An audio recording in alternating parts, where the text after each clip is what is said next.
সংস্কার ও নির্বাচন নিয়ে আলোচনার মধ্যে অন্তর্বর্তী সরকারের প্রধান উপদেষ্টা ডক্টর মোহাম্মদ ইউনূস বিষয়টি জনগণের উপর ছেড়ে দেওয়ার কথা বলেছেন। তিনি বলেন, দেশের জনগণকে সিদ্ধান্ত নিতে হবে তারা ছোট পরিসরে নাকি দীর্ঘমেয়াদে সংস্কার চায়, সে অনুযায়ী নির্বাচন দেওয়া হবে। বৃহস্পতিবার সুইজারল্যান্ডের দাভোসে ওয়ার্ল্ড ইকোনমিক ফোরাম WEF এর বার্ষিক সম্মেলনের ফাঁকে ফোরামের প্রতিষ্ঠাতা ক্লাউস শোয়াবের সঙ্গে বৈঠকে মোহাম্মদ ইউনূস এ কথা বলেন। যারা আল্লাহকে ভয় করে তাদের হাতে এদেশের মানুষ নিরাপদ, এদেশের সম্পদ নিরাপদ। ফ্যাসিস্টরা যেন পুনরায় ফিরে না আসে এবং আমরা যেন তাদের আশ্রয় প্রশ্রয় না দেই।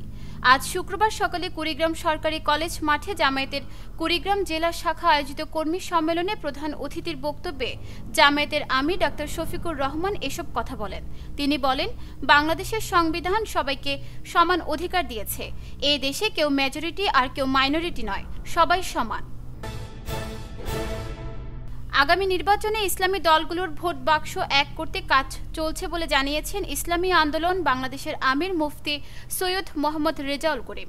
রাজধানীর ইঞ্জিনিয়ারিং ইনস্টিটিউশনে শুক্রবার দুপুরে ইসলামী আন্দোলনের ঢাকা মহানগর দক্ষিণ শাখা আয়োজিত নগর সম্মেলনে তিনি একথা জানান। রেজাউল করিম বলেন, ইসলামী দলগুলোকে বারবার সিঁড়ি বানিয়ে ক্ষমতায় গেছে বিভিন্ন রাজনৈতিক দল, সেটি আর হতে দেওয়া হবে না। বাংলাদেশের বেশিরভাগ মানুষ দেশে ইসলামী শাসন দেখতে চায়। মার্কিন প্রেসিডেন্ট ডোনাল্ড ট্রাম্পের দ্বিতীয় মেয়াদ শুরু হতে 538 জন অভিবাসীকে গ্রেফতার এবং আরও কয়েকশো মানুষকে নির্বাসিত করেছে যুক্তরাষ্ট্র। দেশটির প্রেস সেক্রেটারি ক্যারোলিন লেভিট সামাজিক যোগাযোগ মাধ্যম এক্সে এই তথ্য নিশ্চিত করেছেন। লেভিট বৃহস্পতিবার জানিয়েছেন, ট্রাম্প প্রশাসন 538 জন অবৈধ অভিবাসী অপরাধীকে গ্রেফতার করেছে।